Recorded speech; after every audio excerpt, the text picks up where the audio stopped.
So, welcome to this call. The theme is staying sane at Christmas, and it's for anyone who wants to do Christmas in a way that's really in deep alignment with themselves.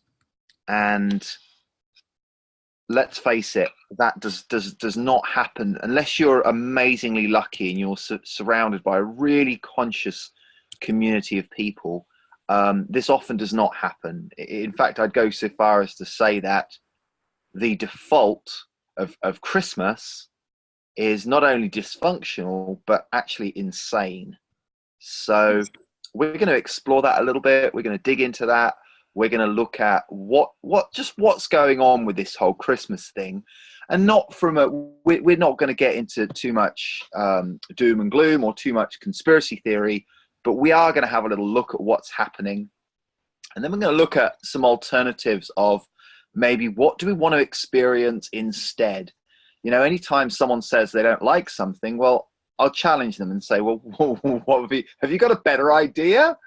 So my aim is that you guys are all going to leave this call with some clarity, some focus, and some tools to navigate the insane festive period that we're moving into. So give me a little thumbs up if you feel you're in the right place for this call, and we'll get started. Fantastic. So, Greg, just give me a thumbs up if you can see this slide, which has got the bullet points down the side. So this is what we're going to be going through this call. It's really what you don't want to experience. And one of the beautiful things about this question is some of us can find it sometimes hard to say, you know, if you stop someone in the street and say, what is it you want? It's quite confronting. And a lot of people, you know, especially if you're someone who's very agreeable and you maybe spend a lot of time, you know, maybe you're someone who is caring for other people. You are very good at helping other people to get what they want. This is a personality trait called agreeableness, and it's very beautiful and it's very powerful. And oftentimes, someone who's agreeable is very good at doing that for other people, but less good at doing it for themselves. So, one way into that we're going to use is one of the reasons we're going to look at things we don't want is because that can help us to figure out what we do want, right? So.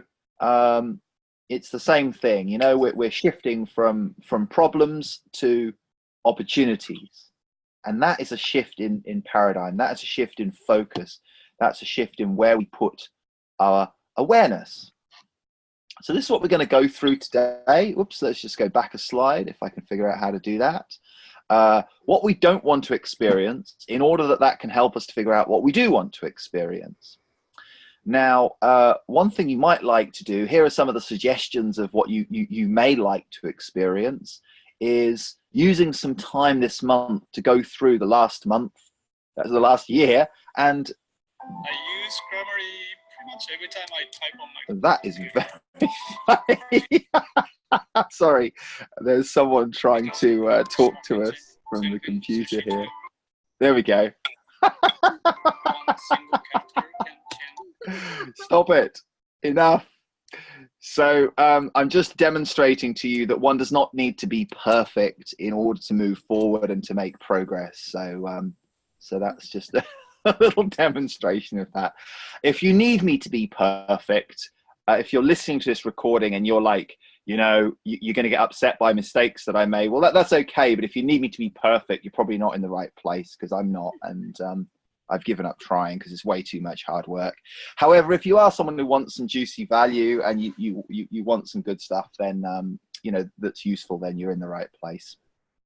So so yeah, so what does it mean to celebrate? You know, if you had an hour to sit down and go through your last year, you know, like and these are some beautiful conversations that you can start to bring into, you know, when you do go out and about and mingle with people and celebrate. You know, the thing is, a lot of time is that it's like going to the pub every weekend. A lot of the time people are just doing it out of habit, and there's nothing wrong with celebrating or going to the pub if you want to, but it's like, have something to celebrate, you know, have something to talk about. And we're going to sow some seeds today that will give you some good things to talk about, some good questions to ask people, so that you can engage people in a way that is sovereign to you and sovereign to them, and that you can have some really beautiful conversations which do lead to some deep, authentic human connection, which is my next point. So how do we get human connection?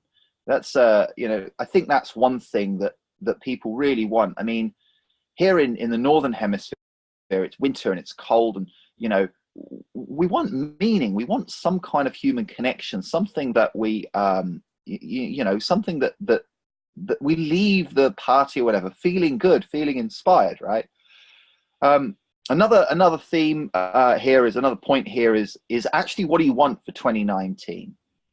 And we'll talk about New Year's resolutions and why they often don't work. And lastly, I'll give you some alternatives, some suggestions, and we're moving on to the themes of structure and accountability. You know, what's better than a New Year's resolution?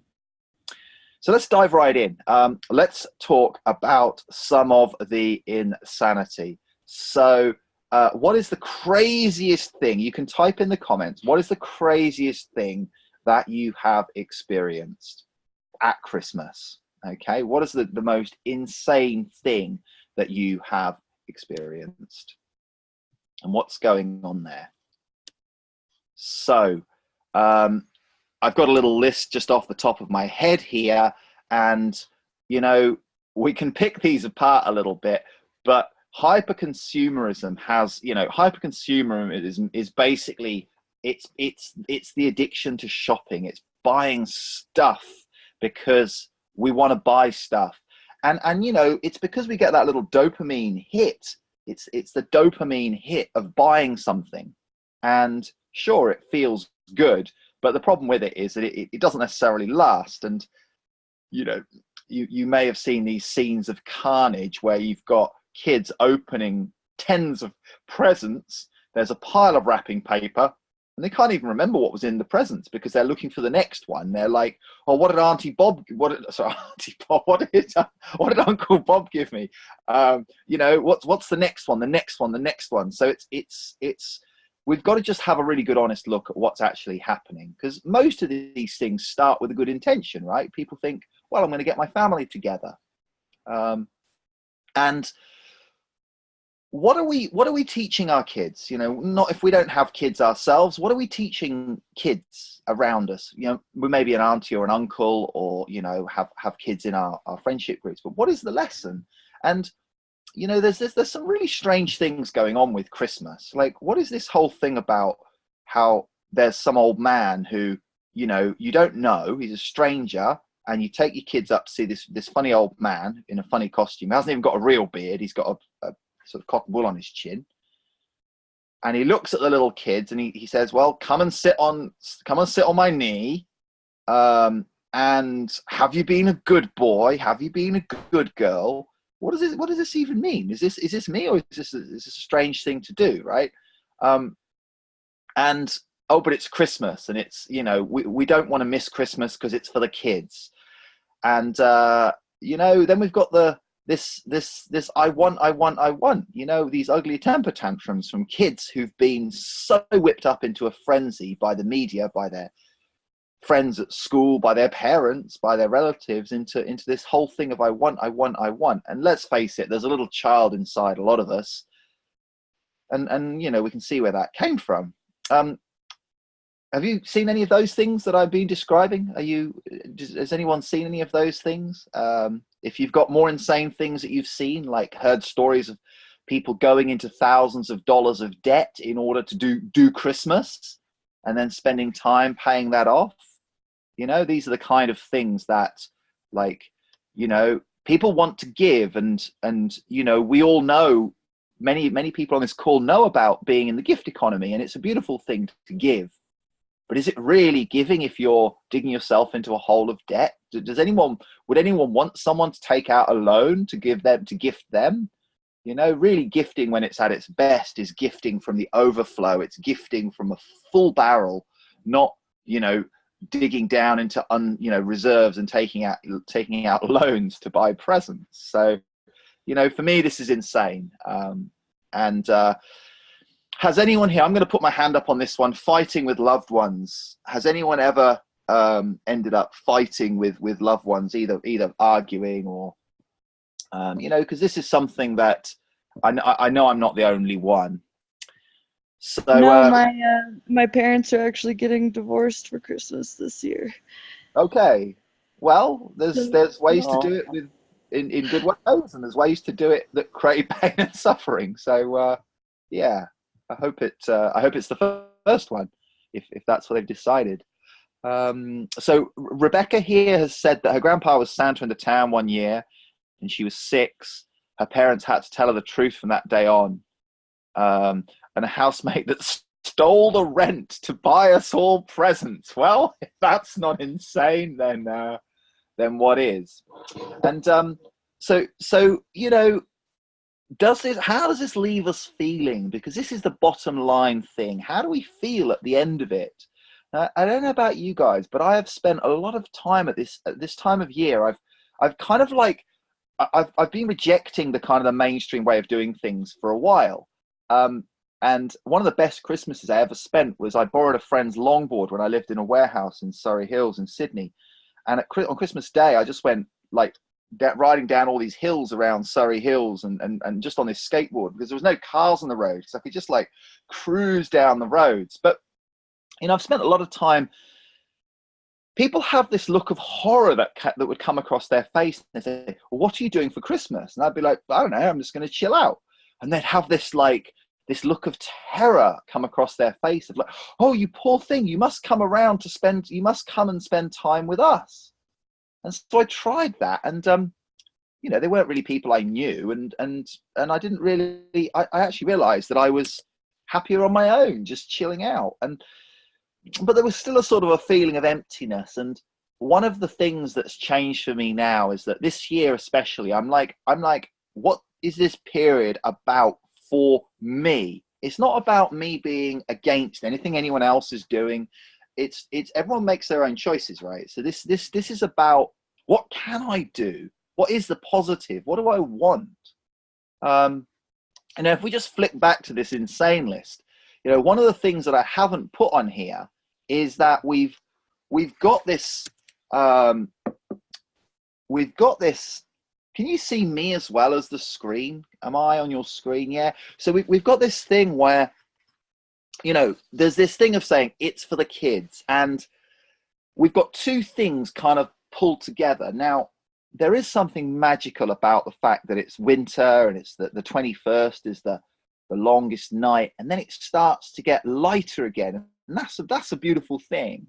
And there is something about helping kids to have this sense of awe and magic. And, you know, for those of you in Australia, you might be able to remember it easier, but the first time that you actually see snow, you know, these amazing symmetrical crystals that is water, but it's falling from the sky. And like, you know, the first time kids see snow, and there are so many magical things that kids can experience. And what if we could actually make that be the focus rather than the presents and the eating too much and the drinking too, and I'm not saying that you know, I'm not, it's a complex thing, because I'm not saying that there are none of those things.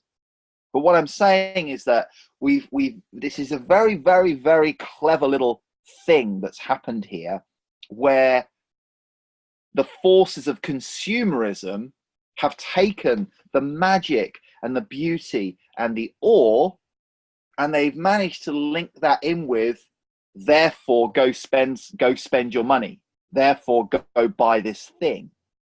You know, I mean, someone even sent me this ridiculous advert where it's this whole kind of like giving a gift. He's giving a gift to his grandpa, who's got this jumper on, and it's like beautiful. And then he's like opening it up, and it's a voucher for a porn site. And you're like, how is this, like, you know, what's wrong with this picture? You know, it's like this beautiful magic of giving, but you know, we've lost the magic from it. So let's come back from some of this craziness. Is it time to look at some of the more functional things that we could be doing here at Christmas? And, You know, for those watching this, some of this, you know, some people are going to watch this and go, yeah, I kind of do that already. In which case, I'm going to encourage you to dig a little deeper into that and put some more time and energy and focus into it. And for some of you, all of these things, maybe, well, not all of them, but some of these are going to be new to you. So if you can take one idea from this call and implement it, then that's going to be you moving forward. And of course, you know, we move forward from small steps that are made sustainably and with consciousness and presence. So what do we want? Do we want authentic human connection with ourselves and with other people? You know, for me, I feel like if I can have one or two human connections where I feel like I'm on the same page as someone and it's meaningful and we get to share about some of these things that are on this list, that really inspires me and that really fuels me. And I could have hundreds of connections with people that there's nothing really of value for me. And it doesn't do anything. It actually drains my energy.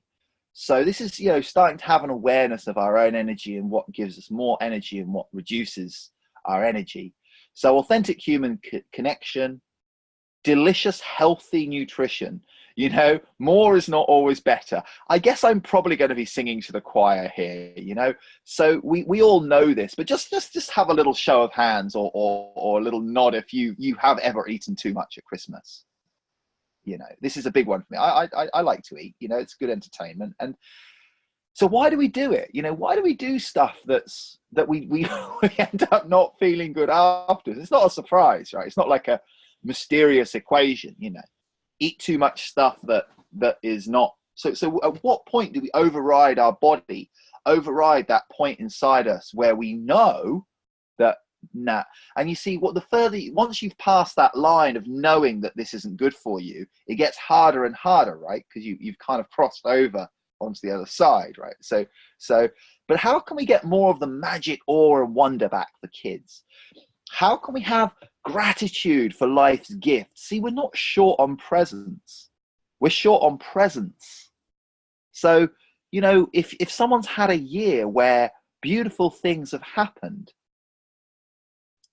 what about having some space where we can share and talk about those and say, hey, you know what? I've had a pretty tough year, but one of the things that was a real highlight for me was this mountain I climbed up, and the view I got from the top was just amazing.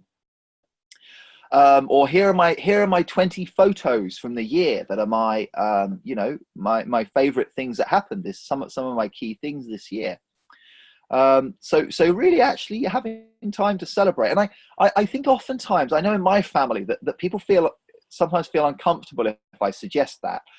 And I wonder if maybe it's because people don't feel they've moved forward in their lives, or maybe they don't feel confident that they are making forward progress in life. So, you know, it's not for everyone to do this kind of thing. But let's celebrate more of what has been achieved, and let's use this as an opportunity, especially the period after Christmas and, you know, the last few days of December and into the start of January. It is the perfect time for getting clear on what we do want for next year and setting some nice, powerful intentions so that we can move that forward with. So we just had a comment from Rebecca saying she spent 160 Australian dollars on ingredients to make a raw cake for Christmas, and her bogan cousins pulled out the Jello and the tubs of ice cream.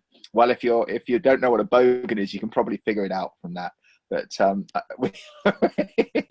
we all have different ways of doing these things. So how can we, you know, this is the thing, isn't it? If we do have people, our family or friendship groups or at work, who are really different from us, how can we find the common ground there? So let's dive into one of these, and we're going to dive into celebrating 2018 in review. So this is a time where I really encourage you to just jot down things that were great about this year that has just happened. Now, highlights. Well, what do we mean by highlights? Well, you know, time well spent, how you work with time is kind of key. But when I'm coaching my clients, I work with five, or you know, running the programs that I do, I work with five key areas, and they are health, well-being and vitality, relationships, wealth and abundance, mission and purpose, freedom, travel and adventure, and just overall, you know, so those are the five things moving forward in life. So you could use this as a definitive list and say, in each area, what has been good and beautiful and powerful. Well, you could pick one of those areas and say, well, you know, again, I had maybe some people saying, you know, this is a thing that I actually, I've heard from a few people saying, well, you know, it was a terrible year, but I survived. And I personally, that doesn't feel true to me, you know, because there's always, you know, you telling me that there wasn't one day where something beautiful happened out of the 365 days? So what we know for sure, if someone says that, is it's not actually about the things that happened in that person's year. It's actually about their perspective. So again, can we shift from problem perspective to opportunity perspective? You know, it could be that someone experienced, they lost a whole bunch of money. It could be that they were dealing with some chronic health and illness and fatigue type issues. And I'm not ever going to minimize anything that someone's having in the human experience, but you know, can we also at the same time celebrate some of the good stuff? So let's see what we've got in the comments here. I'd like everyone to share something that was beautiful from this last year. So Samantha shared that she's come across, just while you're sharing your, you know, just I'd like everyone to share at least one highlight from this last year. And if you're watching this on the replay, you can pause this and you could just jot down under each of these areas or one of these areas, you know, at least 3 really beautiful things that have happened this year. And this is an exercise in memory and also an exercise in perception. You could go through your diary, but they've shown that, you know, you can go through and look at what did happen this year. Was there one person that you met that you're really grateful to have in your life? That's certainly true for me. And just take yourself back to the sensations of, you know, how was it? Because it's very easy to go, oh yeah, bucket list, tick that off. Yeah, but how did it feel? What was amazing about it? What was the sensation? So Samantha's shared here an article where people, instead of giving gifts, are giving experiences, activities, dance classes, stuff with children and friends. So actually, you know, doing something fun with loved ones. Greg has shared one of his highlights, which was doing a 40-meter scuba dive in Micronesia. So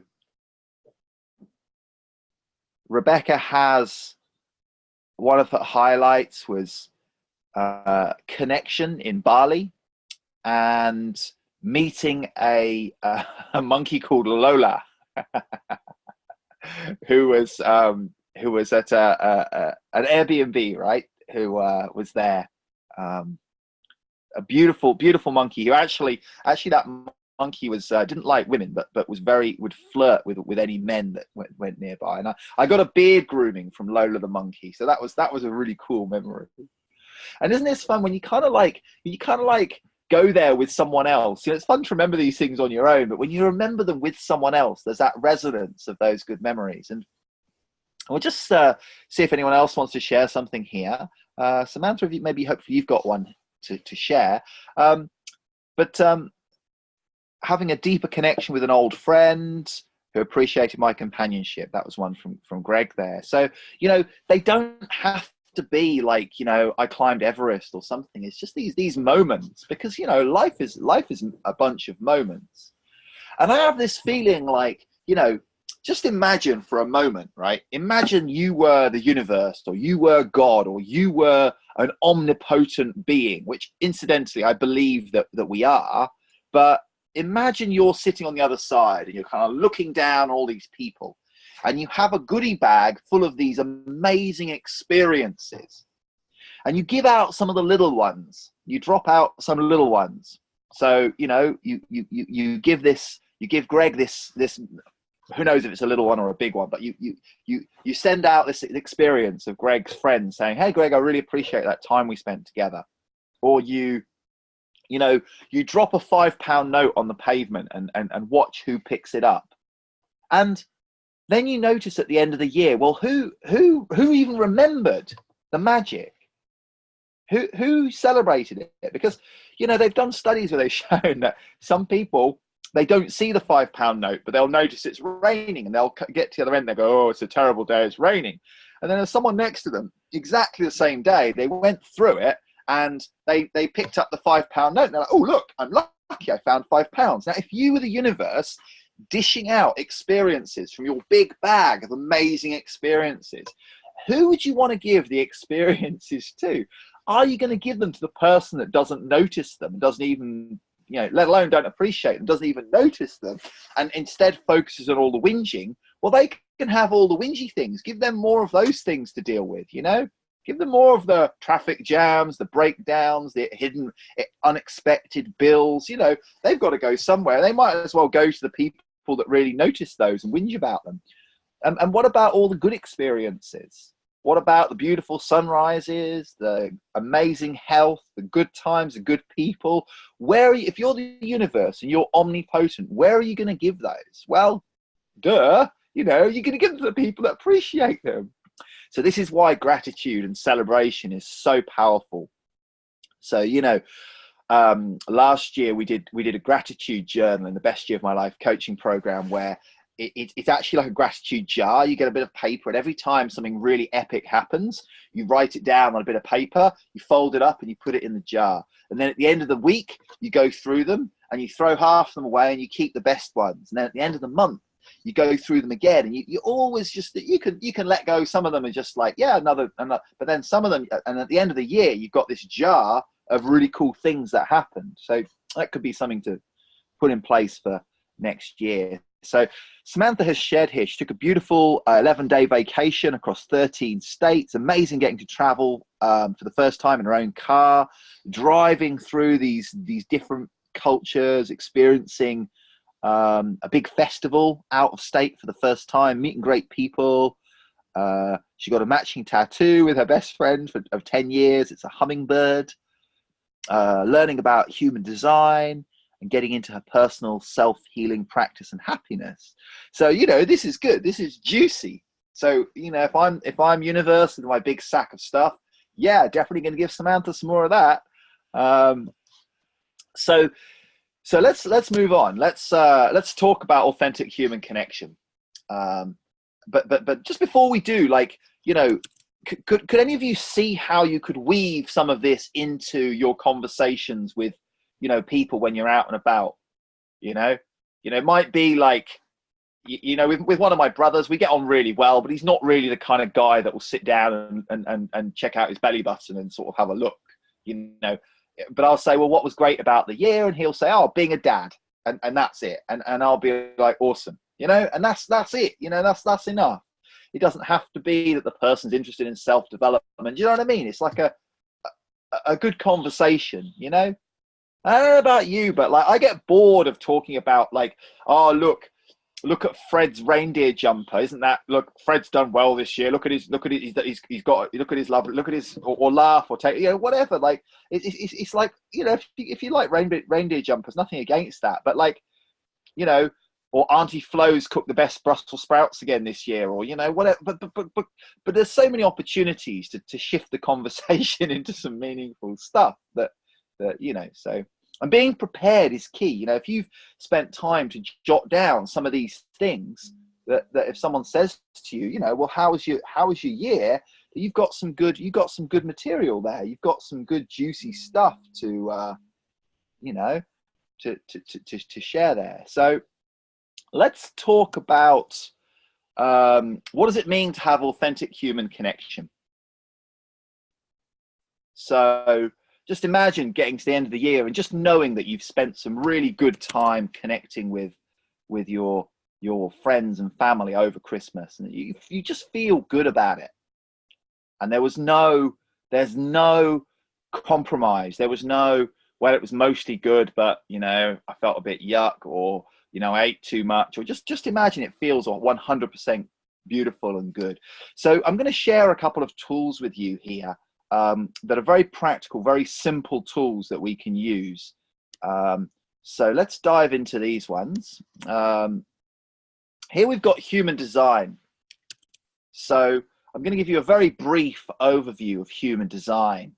And if you're watching this and you've never heard of this, then this can be a really beautiful thing to check out. If you just Google it, you can enter in your birth details. It helps if you know what time you were born, and you know where you were born, and you put that in, and it'll tell you. It's like a kind of a scientific version of astrology. And there's 4 basic types with human design. And your type is fixed. Your type doesn't change. It's determined for you for life. But the beautiful thing is that once you start to learn how to work with your type, it's a really beautiful journey. So it's the journey of living as type. So on the picture there, you can see the 4 basic types. The first type is the generator type. That's about 70%. And they're here, they attract things to them, they magnetize to them everything they need. And they're the great builders. They're able to get shit done and create. And they wake up every day with consistent life force energy. So generators on the call, we have Rebecca's a generator. Samantha, are you a generator or projector? I'm a projector. Okay, so this is the next type, the projector. So the rest of us here are projectors. So myself, Samantha, and Greg, and I tend to have a lot of projectors drawn to me. We're only 20% of the population, but kind of projectors can be good for projectors to hang with projectors. Projectors and generators go well. Projector friends now. Yeah, it happens. It happens. I think all of us on this call have got a lot of projector friends. What does it mean to be a projector? If you've never heard of this, if you're listening on this call, we have this. We're here to guide. We're here to guide other people. Now, the generators, it's important that they wait to respond. They respond to stuff rather than going out and making it happen and trying way harder than they need to. Sometimes like when things just drop into the flow, and you're just in the groove, and it just works, and it's finding that sweet spot. And then other times it feels like we're trying to push something heavy uphill. Now, especially for us projectors, we don't have a consistent supply of that sacral energy. So for us, we're here to direct and guide other people. Now we have, as you can see in the diagram, this penetrating aura, which can be a bit intense for other people, especially if they haven't invited that, especially if they haven't seen us and recognized the talent that we bring, the gifts that we bring.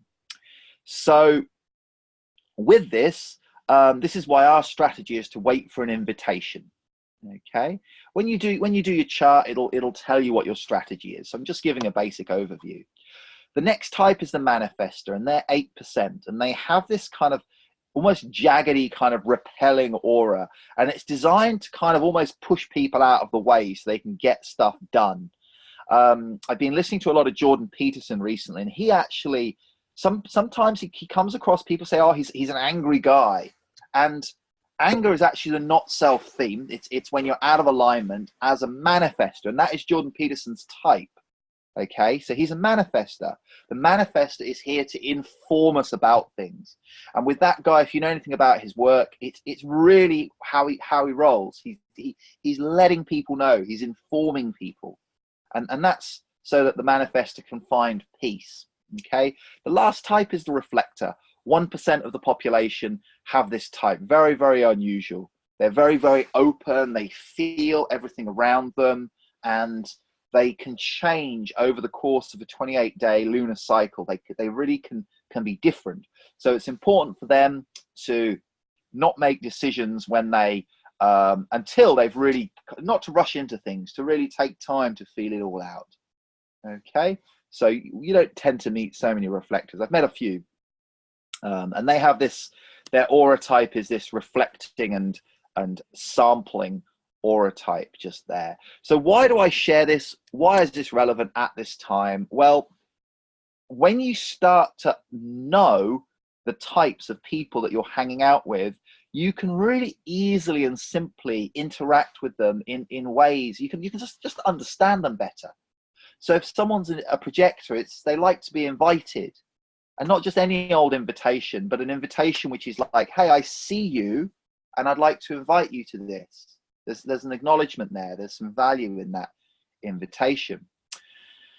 So diving into human design, when I first learned about it, for me, it was just like all my family are generators. But this year, I'm starting to look up all their charts and actually to gain a deeper insight into those members of my family. And it's a way for me to bring presence into my relationships. My brother Thorsten, I'm getting on with him really well at the moment. It's been a very tough relationship in the past, but he's a total generator. He's a total generator.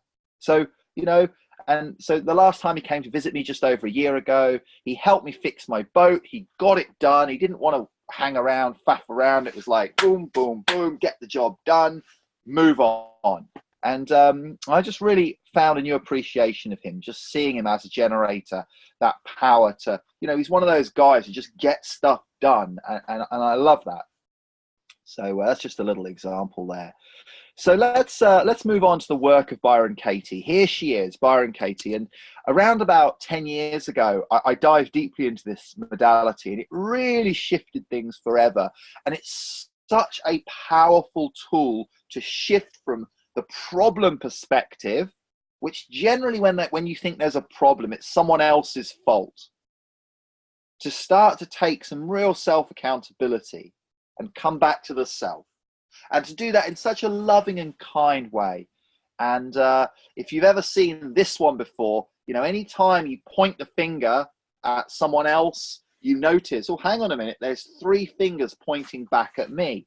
Now, this isn't to say, oh, therefore I must be a bad person, or therefore there's something wrong with me, or I'm naughty, or I'm bad. No, it's just to start to say, oh, well, maybe some of what I'm pointing out there is in me as well.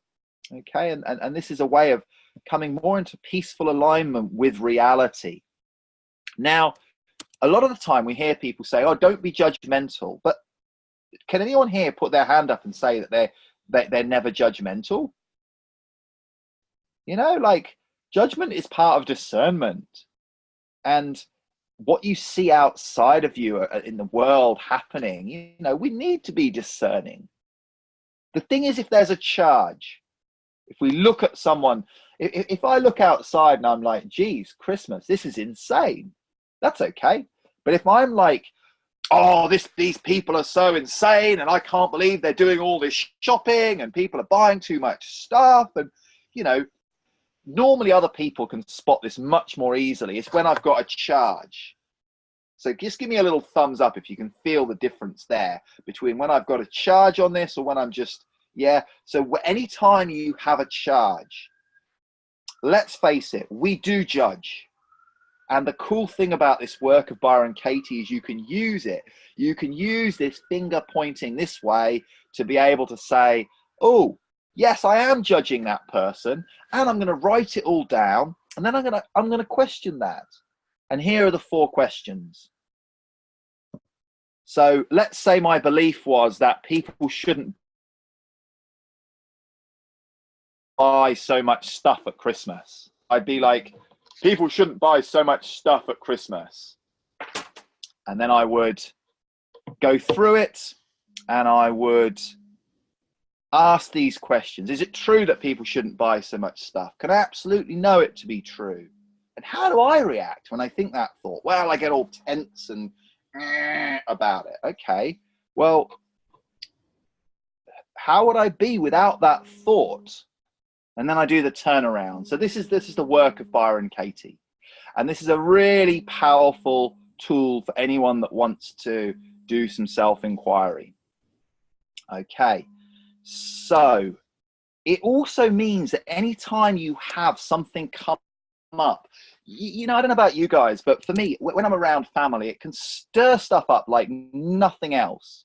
And I'm like, and you know, they say if you think you're enlightened, go hang out with your family, right? So the cool thing is with this tool is it turns every single thing like this into an opportunity. We're shifting from problem to opportunity. And it's a beautiful way of doing it, working with these questions. So we're going to take a little bit of time now. We're going to take a few minutes to answer some of these questions, to just go through and answer some of these questions, and then we'll have a little bit of sharing. Okay, so let's answer some of these questions. So how would you like to feel a year from now? How would you like to feel a year from now, right? It's how you feel. And how do you know it was the best year of my life, of your life? So we're coming back to those same themes: time well spent, health, well-being and vitality, relationships, wealth, abundance, mission, purpose, freedom, travel and adventure. So I'd like you to jot down some things in there. And if you're listening to this, this is time to, you can either sit and visualize how you want to feel, or you can jot down how you know it's the best year of your life, having a year from now, or you can go through these categories and make some notes there. Okay, so I'm going to give you a few minutes to get stuck into that. And of course, you can then share some of that. But it's really good to do it on a bit of paper first and connect with that feeling. Okay, so we'll have a few minutes to do that.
Okay, so people on the call have shared a few things.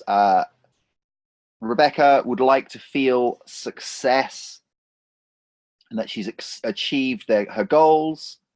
And I don't want to I don't need, she doesn't need a few minutes. She's done it already. Well, then I'm sure that Rebecca's been spending the time dropping deep into the depths of her being, where she can manifest and attract all these things.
How are we doing? Can you hear me okay? Great. And Rebecca, is there anything from the comments that you would like to share that I didn't mention yet? Okay, so there's Samantha. She'd love to travel more. And she also really liked to come to Australia. She loves where she lives in Colorado. And you know, she wants to feel like a deeper connection to that. So I think, you know, that's a really beautiful thing to want to do, is feel that deeper connection to where it is that you are at. From me, and yeah, that's kind of all we've got to. And Samantha's phone's also dropped out. Gotta love the good technology, hey? Yeah, we're having some fun wiggling around. Our technology. Yeah. Well, I'm going to share, for me personally, I feel like my real wins this year have been in the area of relationship and definitely wealth and abundance. And I also feel as though, let's just go back a screen. I also feel that health, well-being, and vitality is an area where it's an okay level, but I definitely want to work on that this coming year. And also mission and purpose, really to feel that I am, that's, you know, the one thing that's the most important thing in my life. That's what I want to feel. And definitely I'd like to feel more freedom and be able to travel more. I'm going to give myself a little slap on the wrist for using the more word, because as you may know, it's really, let's just resume this share. Can you see the screen again there with it says your heart's desire for 2018? Okay, let's do that one again. More is an interesting word, right? Because more doesn't always have a feeling with it. Just doesn't have a feeling with it. So, you know, if someone says, I want to travel to, I'm visualizing myself in Sydney visiting the Opera House, then that's real and tangible. If someone says, I want to earn more money, Well, if they say, actually, I want my income to be this figure here, it's a much clearer signal out to the universe to call in what you want. So let's talk a little bit about structure and accountability. Now, I want to talk about New Year's resolutions, and I want to talk about, like, say someone says, right, I'm going to go to the gym and get fit, and it's going to be my New Year's resolution to go to the gym every day.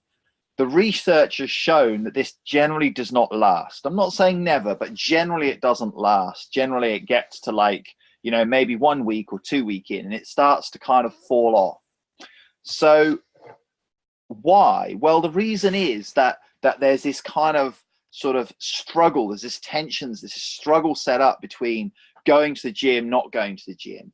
And it's like a resolution is a kind of like, I am going to be resolved. And it's hard work energetically. Now, what do I mean by structures, and what's key about a structure? Well, the thing about a New Year's resolution is it's a New Year's resolution. And the further you get away from the new year, the less power it has, because it's a New Year's resolution. So you've linked it to the January the 1st. So, you know, that's January the 10th, that's, you know, and then January the 20th, it's going to be half as powerful each time. But what about if you set up a structure and you say, right, for this month, I am going to go to the gym 3 times per week for this whole month, and then at the end you can review it and say, you know, this is for that example. And you can create success spaces. I'm not going to go into that in a whole load of detail, but instead of having succeed or fail, which is the problem with resolutions, not to mention the fact that once you fail the first time, you might as well give up because you failed now. But what if we could build a space for ourselves where there is only success, and there is level 1 of success, level 2 of success, level 3 of success. And oftentimes it starts with being a lot kinder to ourselves, because if you never go to the gym and you want to start going to the gym, then if you go once, you've done something new. You know, for someone to go to the gym who isn't a gym goer, that might take a whole load of courage to do that one thing, to go, and then to go consistently, you know, to go twice in a week. So we're looking at putting structures in place that work. So some of those that work, that I know work, that have worked for me and for others, one example is to have a weekly theme. So the way a weekly theme works is on your diary, and it's really important that you do this on paper rather than just sort of having it on a spreadsheet somewhere. Each week when I'm doing this, I don't always do it, but each week I write down what the week is about for me. So I don't know if you can read that, but it says get shit done. Okay. And I've also been tracking some themes for other people as well, because we're experimenting with this. And we're going to roll this out in the 1st of January. It's going to be a 3-month program helping people to be accountable and to, you know, to say, well, this is what this week is about for me. And the cool thing is it's there in your diary. So every time you look in your diary, it's like, oh yeah, get shit done. And it's just really quick and easy. And then the cool part of that is having an accountability buddy that you can review that with. Another example of a structure is putting in place something either monthly or dividing the year into 10 equal chunks. So I've got a little system I use where I call it 10% day. So, you know, you're 10% through the year, you're 20% through the year, and you're basically splitting the year up into those 10 chunks. And at each point there, just coming back together with a group of other people and saying, well, how's it going? Are you on track? You know, what's working, what's not working? And I want to just clear up a little myth about accountability, because a lot of people think that accountability is when someone chastises you for not doing what you're supposed to do. And it's really not that at all. Because there's no way you can make someone do something. No one can make anyone do anything. But what we can do is hold a very clear space of truth, where only truth goes in that space. And so this is such a powerful space. So one of my things I love to do is set up these spaces where people can then talk and then share and then just be honest. And we'll say, okay, well, you said you were going to do this. How did you go with it? And it's not like you're a bad person if you didn't do it, but it's like, if you did, it's great. We're here to celebrate. But if not, what did we learn from that?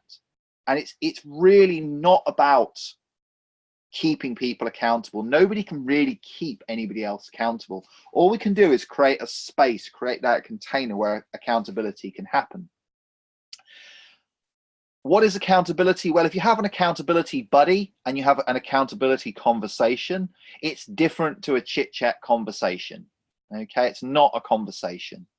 It's different to that.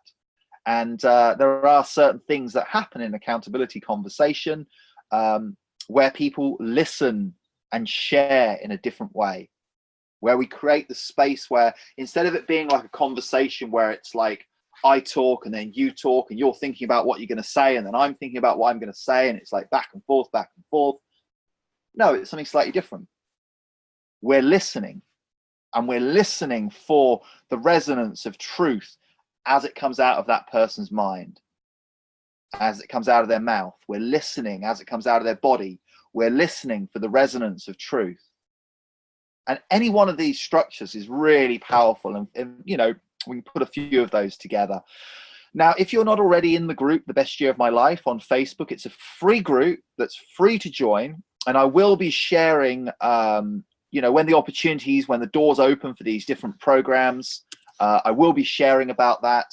And we're going to launch it with a 3-month accountability program where there's weekly theme setting, and yeah, you'll get more information about that.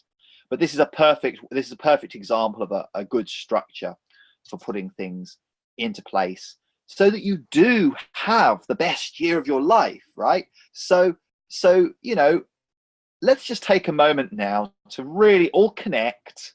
We've talked about what we don't want to experience, what we do want to experience.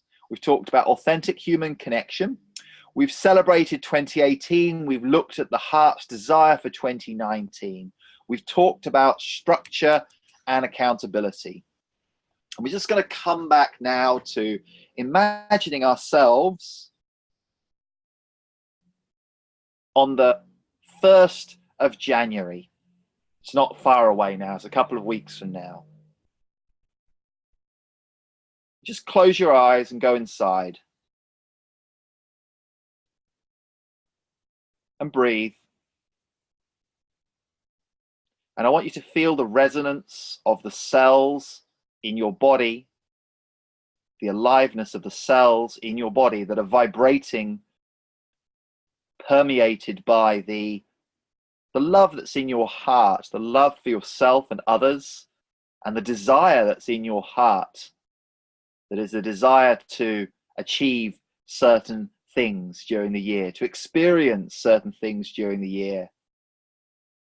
And what I want you to notice is the sense of calmness with a little bit of excitement, maybe a little bit of nervousness, but just it's not really nervousness. It's that feeling of excitement, knowing that you have everything in place to make a start, to begin, to spend your time well.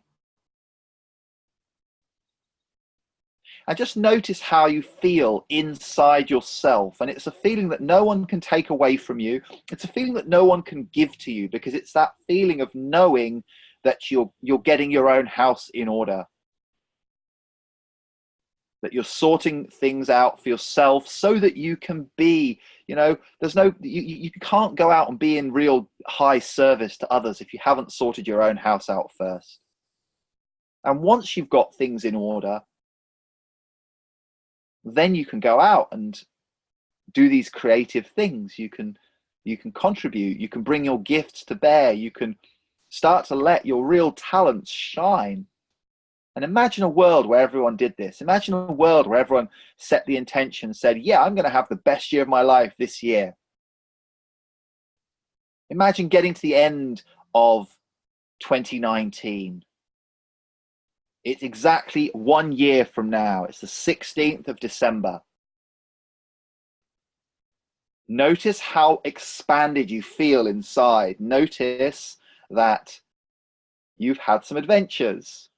Notice that not everything worked out quite how you thought it was going to work out or how you wanted it to work out. Notice that sometimes it worked out even better.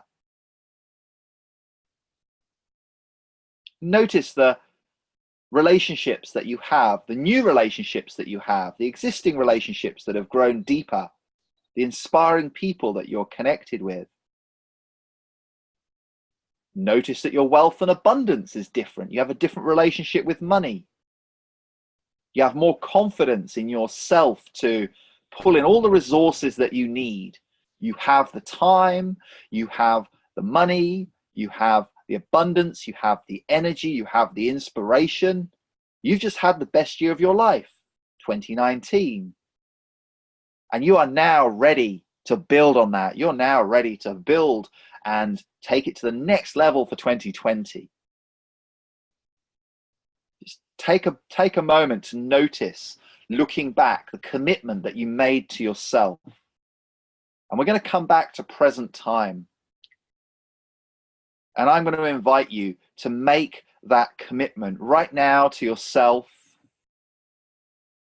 for this year to be the best year of your life so far, for this year to be, this coming year, to be full of inspiration, that you're going to meet your challenges with an open heart, with your full intelligence, with your creativity. You're going to come up with really smart ways of moving through this year. New ways. So may it be. The choices that we make on a daily level obviously build up to make the year that we have. And this is going to be a year where we're going to shift. You're going to shift every time a problem comes up. You're going to shift across and see the opportunity in that.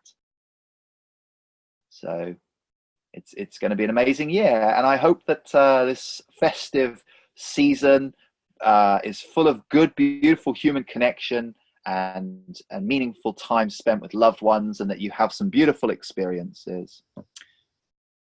So we're going to stop the recording there, and thank you for watching. And I just want to say, you know, we need you. We need you. The world needs you. We need you to be sorted out in yourself with you know, functioning, thriving in life, sharing your best gifts. Because, you know, just like we learn in human design, no two people have the same gifts. And if you're watching this, it's because you know the truth of the fact that what you have inside of you is valuable. You may doubt it sometimes, but it's there, and there is something inside your value. You may not know exactly what it is, but you know that the journey to discover that and to bring that out into the world is so worthwhile. And we really do need everybody, as many people as possible, to be on that journey. Because let's face it, there are talents that you have that no one else has. So I hope you have an amazing Christmas, an amazing new year, and roll on 2019, the best year of your life. Ciao for now.